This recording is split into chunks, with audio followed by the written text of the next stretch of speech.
ఓం శ్రీ గురుభ్యో నమః. హరిః ఓం. అథ శ్రీరుద్ర ప్రశ్నః. ఓం నమో భగవతే రుద్రాయ. ఓం నమస్తే రుద్రమన్యవ ఉతోత ఇషవే నమః.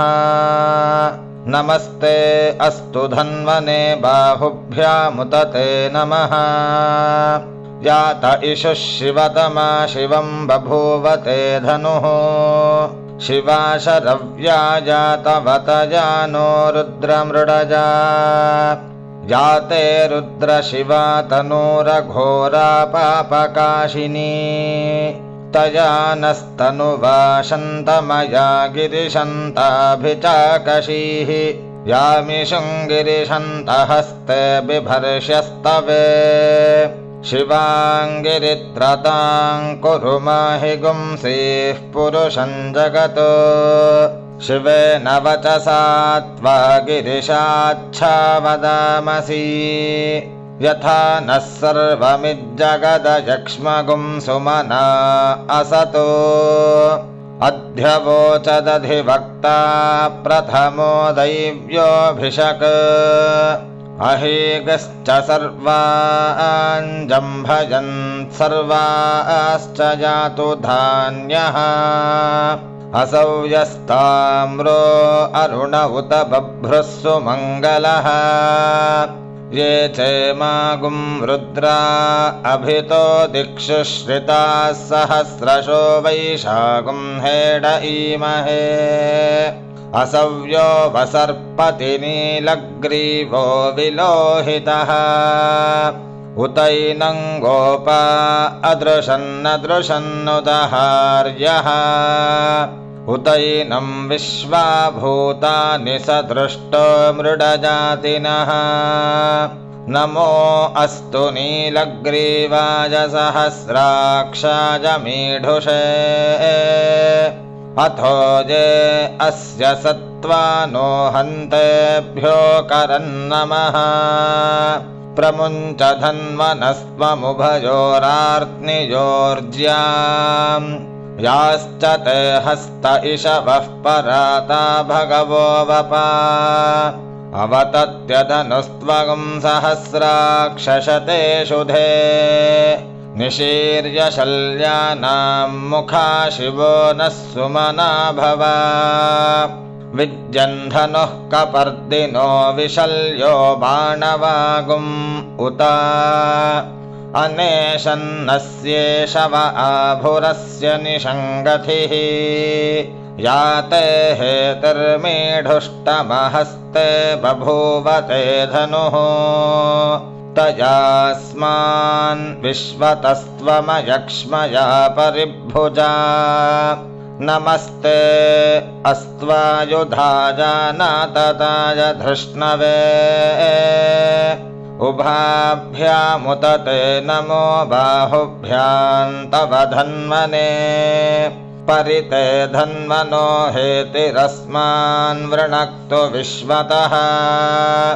अथो य इषुधिस्तवरे अस्मन्निधेहितम्. ॐ शम्भवे नमः. नमस्ते अस्तु भगवन् विश्वेश्वराय महादेवाय त्र्यम्बकाय त्रिपुरान्तकाय त्रिकाग्निकालाय कालाग्निरुद्राय नीलकण्ठाय मृत्युञ्जयाय सर्वेश्वराय सदाशिवाय श्रीमन्महादेवाय नमः.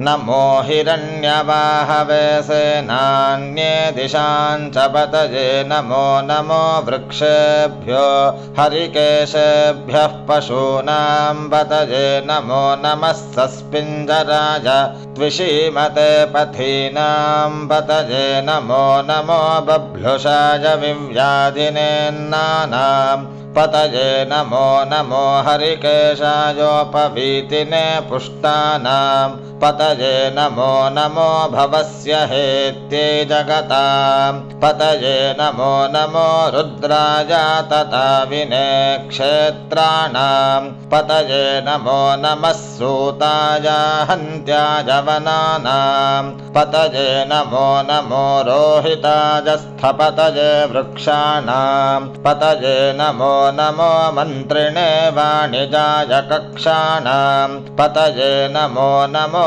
भुवन्तये वारिवस्कृताय औषधीनां पतये नमो नम उच्चैर्घोषाय क्रन्दजते पत्तीनां पतये नमो नमः कृत्स्नवीताय धवते सत्त्वनां पतये नमः ॐ नमः सहमानाय निव्याधिन व्याधिनीनां पतये नमो नमः ककुभाय निषङ्गिणे स्तेनानां पतये नमो नमो निषङ्गिण इषुधिमते तस्कराणां पतये नमो नमो वञ्चते परिवञ्चते स्तायूनां पतये नमो नमो निचेरवे परिचराजारण्यानां पतये नमो नमः सृकाविभ्यो जिघागुंसद्भ्यो मुष्णतां पतये नमो नमो सिमद्भ्यो नक्तञ्चरद्भ्यः प्रकृन्तानां पतये नमो नम उष्णीषिणे गिरिचराय कुलुञ्चानां पतये नमो नम इषुमद्भ्यो धन्वाविभ्यश्च वो नमो नम आतन्वानेभ्यः प्रतिदधानेभ्यश्च वो नमो नम आयच्छद्भ्यो विसृजद्भ्यश्च वो नमो नमोऽस्यद्भ्यो विद्यद्भ्यश्च वो नमो नम आसीनेभ्यः शयानेभ्यश्च वो नमो नमः स्वपद्भ्यो जाग्रद्भ्यश्च वो नमो नमस्तिष्ठद्भ्यो धावद्भ्यश्च वो नमो नमः सभाभ्यः सभापतिभ्यश्च वो नमो नमो अश्वेभ्योऽश्वपतिभ्यश्च वो नमः ॐ नमः व्याधिनीभ्यो विविध्यन्तेभ्यश्च वो नमो नम उगणाभ्यस्त्रगुंहतेभ्यश्च वो नमो नमो गृत्सेभ्यो गृत्सपतिभ्यश्च वो नमो नमो व्रातेभ्यो व्रातपतिभ्यश्च वो नमो नमो गणेभ्यो गणपतिभ्यश्च वो नमो नमो विरूपेभ्यो विश्वरूपेभ्यश्च वो नमो नमो महद्भ्यः क्षुल्लकेभ्यश्च वो नमो नमो रथिभ्यो रथेभ्यश्च वो नमो नमो रथेभ्यो रथपतिभ्यश्च वो नमो नमः सेनाभ्यः सेनानिभ्यश्च वो नमो नमः क्षत्रुभ्यः संग्रहीतृभ्यश्च वो नमो नमस्तक्षभ्यो रथकारेभ्यश्च वो नमो नमः कुलालेभ्यः कर्मारेभ्यश्च वो नमो नमः पुञ्जिष्टेभ्यो निषादेभ्यश्च वो नमो नम इषुकृद्भ्यो धन्वकृद्भ्यश्च वो नमो नमो मृगजुभ्यश्वनिभ्यश्च वो नमो नमश्वभ्यश्वपतिभ्यश्च वो नमः ॐ नमो भवाय च रुद्राय च नमः शर्वाय च पशुपतये च नमो नीलग्रीवाय च शितिकण्ठाय च नमः कपर्दिने च व्युक्तकेशाय च नमः सहस्राक्षाय च शतधन्वने च नमो गिरिशाय च शिपिविष्टाय च नमो मेढुष्टमाय चेषुमते च नमो ह्रस्वाय च वामनाय च नमो बृहते च वर्षीयसे च नमो वृद्धाय च संवृध्वने च नमो अग्रिजाय च प्रथमाय च नम आशवे चाजिराय च नमः शीघ्रिजाय च शीभ्याय च नम ऊर्म्याय च वस्वन्याय च नमः स्रोतस्याय च द्वीप्याय च ॐ नमो ज्येष्ठाय च कनिष्ठाय च नमः पूर्वजाय च परजाय च नमो मध्यमाय च पगल्भाय च नमो जघन्याय च बुद्ध्नियाय च नमः सोऽभ्याय च प्रतिसर्याय च नमो याम्याय च क्षेम्याय च नम उर्वर्याय च खल्याय च नमः श्लोक्याय च वसान्याय च नमो वन्याय च कक्ष्याय च नमः श्रवाय च प्रतिश्रवाय च नमः आशुषेणाय च आशुरथाय च नमः शूराय च वभिन्दते च नमो वर्मिणे च वरूथिने च नमो बिल्मिने च कवचिने च नमः श्रुताय च श्रुतसेनाय च ॐ नमो दुन्दुभ्याय च हनन्याय च नमो धृष्णवे च प्रमृषाय च नमो दूताय च प्रहिताय च नमो निषङ्गिणे च शुधिमते च नमस्तीक्ष्णे शवे च युधिने च नमः स्वायुधाय च सुधन्वने च नमः श्रुत्याय च पथ्याय च नमः काट्याय च नीप्याय च नमः सोद्याय च सरस्याय च नमो नाद्याय च वैशन्ताय च नमः कोप्याय च भट्याय च नमो वर्ष्याय च वर्ष्याय च नमो मेघ्याय च विद्युत्याय च नमः ईद्रियाय च तप्याय च नमो वात्याय च रेश्मियाय च नमो वास्तव्याय च वास्तुपाय च ॐ नम इरिण्याय च प्रपथ्याय च नमः किगुंशिलाय च क्षयणाय च नमः कपर्दिने च पुलस्तये च नमो गोष्ठ्याय च गृह्याय च नमस्तल्प्याय च गेह्याय च नमः काट्याय च गह्वरेष्ठाय च नमो हृदयाय च निवेश्प्याय च नमः पागुंसव्याय च रजस्याय च नमः शुष्क्याय च हरित्याय च नमो लोप्याय च लप्याय च नम ऊर्व्याय च सूर्म्याय च नमः पर्ण्याय च पर्णशद्याय च नमोपगुरमाणाय चाभिघ्नते च नम आखिदते च प्रखिदते च नमो वह्किरिकेभ्यो देवानागुं हृदयेभ्यो नमो विक्षीणकेभ्यो नमो विचिन्वत्केभ्यो नम आनिर्हतेभ्यो नम आमीवत्केभ्यः ॐ द्रापे अन्धसस्पते दरिद्रन्नीललोहिता येषां पुरुषाणामेषां पशूनां माभेर्मा रोमो येषां किञ्चनाममतु याते रुद्रशिवा तनोः शिवा विश्वाह भेषजी शिवा रुद्रस्य भेषजीतजानो मृडजीवसे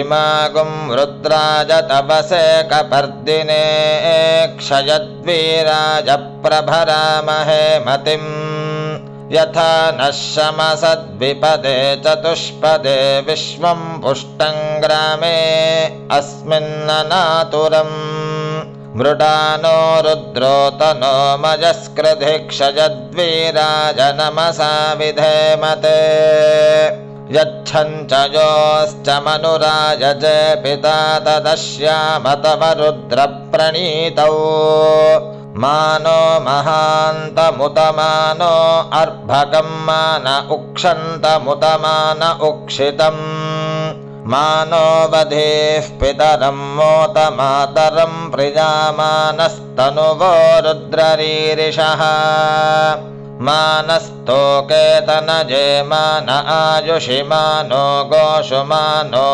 अश्वेषु रीरिषः वीरान्मानो रुद्रभामितो वधीर्हविष्मन्तो नमसा विधेमते आरात्ते गोघ्न उत पूरुषघ्ने क्षयद्वीराजसुम्नमस्मे ते अस्तु रक्षा च नो अधि च देव ब्रूह्यधा च नः शर्म यच्छद्विबर्हाः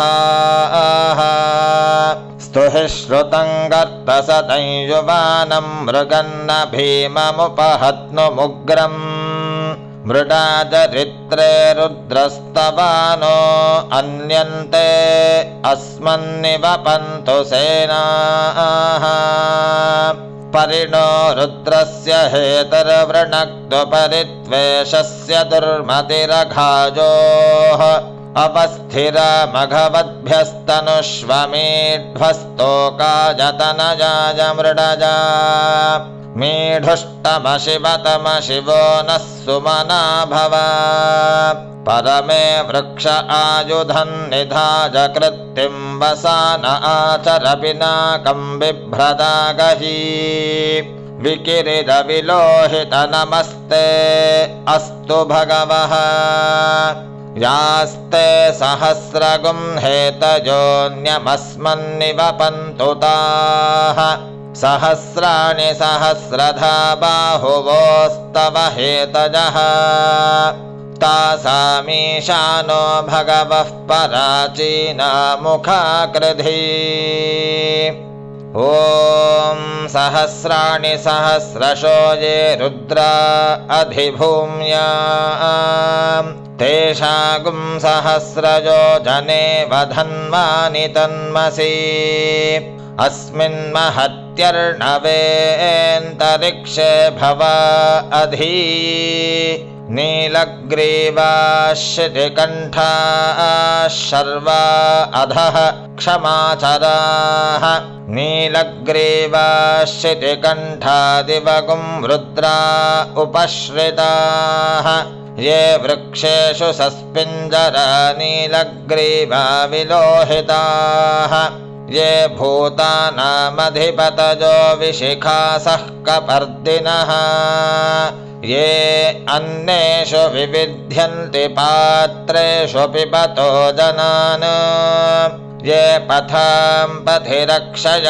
ऐलभृदायव्युधः ये तीर्थानि प्रचरन्ति सृकावन्तो निषङ्गिणः य एतावन्तश्च भूजागुंसश्च दिशो रुद्रावितस्थिरे तेषागुं सहस्रजो जने वधन्वानि तन्मसि नमो रुद्रेभ्यो ये पृथिव्यां येऽन्तरिक्षे ये दिवि येषामन्नं वातो वर्षमिषमस्तेभ्यो दश प्राचीर्दश दक्षिणा दश प्रतीचीर्दशोदीचीर्दशोर्ध्वास्तेभ्यो नमस्ते नो मृडजन्तु तेजन् विष्मोजश्च नो द्वेष्टितं वोजम्भे दधामि ॐ त्र्यम्बकं यजामहे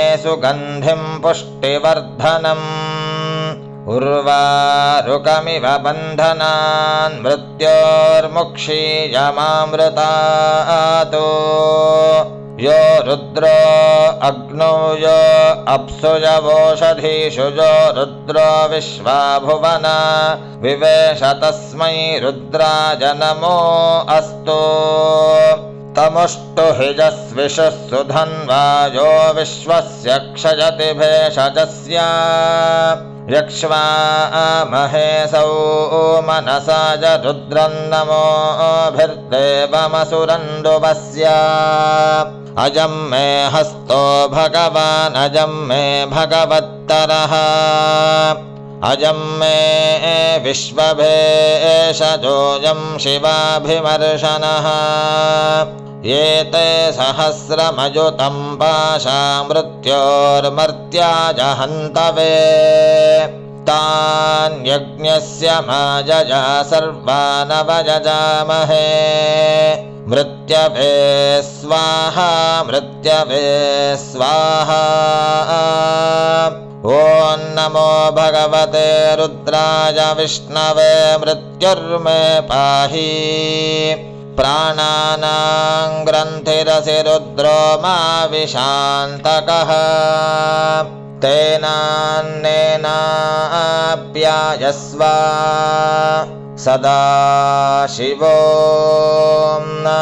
ॐ शान्तिः शान्तिः शान्तिः।